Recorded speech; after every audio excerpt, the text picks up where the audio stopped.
Hello, I'm Pam Michelle, and I'm the Executive Director of New Hope Housing. I wish we could all be together tonight. We would be dancing and talking and celebrating all the good work that we have done together this past year. I would have liked to introduce you to Rosa Rapavi, our Employee of the Year, who fills every room with sunshine. I would have liked to introduce you to two wonderful people who were homeless a few years ago and are now in housing and improving their lives together.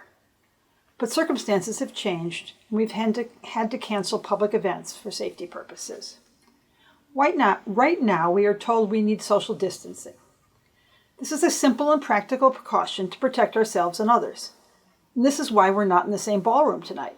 But it concerns me too. When I hear social distancing, a term that makes me think how people often treat homeless people. I've seen people cross the street to not have to walk by a homeless person.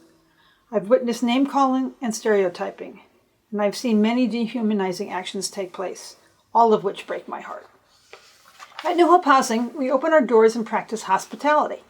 We welcome people who were unwelcome elsewhere. We embrace people who, through the most difficult times in their lives, and try to get them to where they need to be. Social distancing sounds like it goes against everything we practice. Right now, all of our shelters are open and staffed and full. We are taking precautions at all sites to ensure the safety of our guests, volunteers, and staff. We are making contingency plans should anyone become ill with this virus. We are making it together, and we thank you for your support. We're pretty well stocked up on supplies at this moment. However, canceling our event leaves a big hole in our budget. If you are able, I ask you to click the donate button on this page and make a gift to New Hope Housing today. Your gift today can help us keep all of our programs operating smoothly and continue to move people from shelter to housing. This week alone, 6 shelter guests moved into apartments. I hope we can continue to make this progress together. Please continue watching. In a moment, you'll get to meet 2 lovely people and hear them share their stories of coming together and overcoming homelessness together. You'll get to meet Rosa and have her smile brighten up your screen and your home.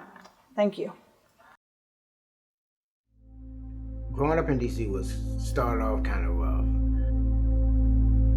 With all the pressure, it culminated to, unfortunately, me landing in prison, selling drugs to get by to make a living. And from that point on, it just spiraled out of control, and it was a repeated cycle pretty much all my life, until I reached to a point where that I wanted something better for myself.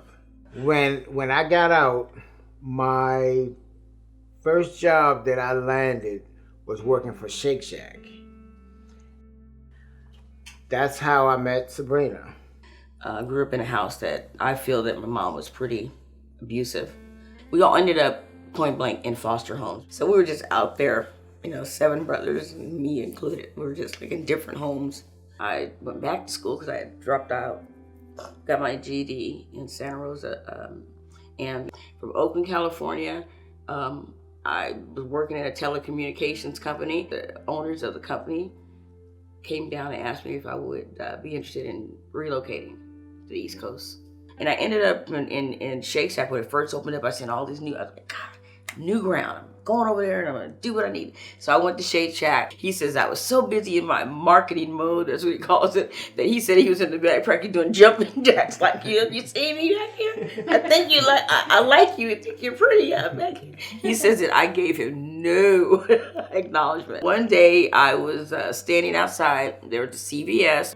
I had no reason to go to CVS, so I just walked into CVS like I was going to buy something and immediately turned back around.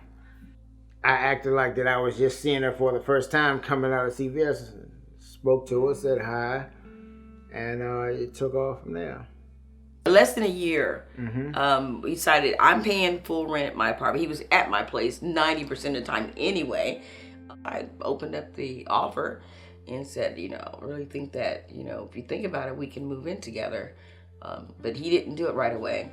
But one night during, it was like 12 o'clock at night, I was ready to go to bed, and I get this phone call, and Charles was like, I'm coming over. I said, okay, no problem. He goes, I mean, I'm coming over. I'm moving in with my house. Like 12 o'clock midnight. I'm like, oh, okay. So that's what was the beginning of us living together. I was just so far behind in rent that, Charles thought it would be best just to give the place up and let's try to think of another situation. He goes, you're probably going to end up. I said, I have nowhere to go. And he goes, well, if you end up in a shelter, you may have to consider that. So I didn't want to. He said, well, I'm going to go ahead and sign up and get into one because it's inevitable that we're going to lose a place and we both will be homeless. And it's better prepare ourselves for that. I made a commitment to her that we're going up. We're not going back down. I told her, let's just go into the shelter and I have your back. The decision to go to that type of housing, you can't take anything with you. So I remember, like you said, you don't take one suitcase. Charles, I love you for this. He helped come up with the money and help in the truck to go and move all my things out and put them in a storage. So I was relieved about that. And he kept telling me, Sabrina, it's gonna be better. We're gonna find housing. I was just adamant. Like my thing was like, to find housing, you gotta have money, you gotta have a place to go, you gotta get approved, you got your credit checks. He goes, no, we're gonna be okay. I didn't believe any of that until I met Rosa.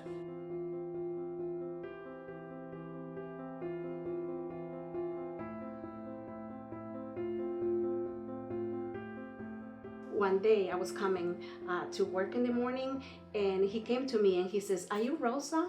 And I said, yes, I am. He says, you're going to be my housing case manager. I said, yes, I am. So I saw something on Charles that he really was ready to move on in his life.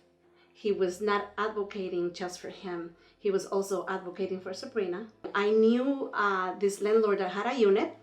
We met with the landlord, and he fell in love with the place. We came here. I remember that day I was just so starry-eyed and I was like relieved. I didn't think that we were going to sign the lease as quick as we did because, with the funding we only had a partial funding, but I didn't know that New Hope was going to take care of some of it. So when he handed us the keys, oh God, that was like the best day ever. Okay. During my time at New Hope Housing, my house case manager, Rosa, was amazing. She went above and beyond to help me. I can't thank her enough. And it wasn't just her, it was the whole New Hope Housing team. But I put emphasis on Rosa and her work as well as Paul. They were both amazing in helping me accomplish my goals. And I'm eternally grateful for her and everything that New Hope Housing has done for me. I'm just like, in awe of the fact that, we have our opportunity to live where we live right now because of New Hope Housing. They were just wonderful. When I was feeling down about just the whole process, and Rosa was here. I mean, her energy was like through the roof. She's like, you guys did it. You're great. Come on. And I just knew that it was going to happen. Also, I didn't expect her to continue to, be in our lives. And I just I'm just shocked that, continue to get that type of support and treatment. I love New Hope Housing and Rosa. And we have a strong commitment to continue a good life and to make Rosa proud of us too. Love you. Yeah.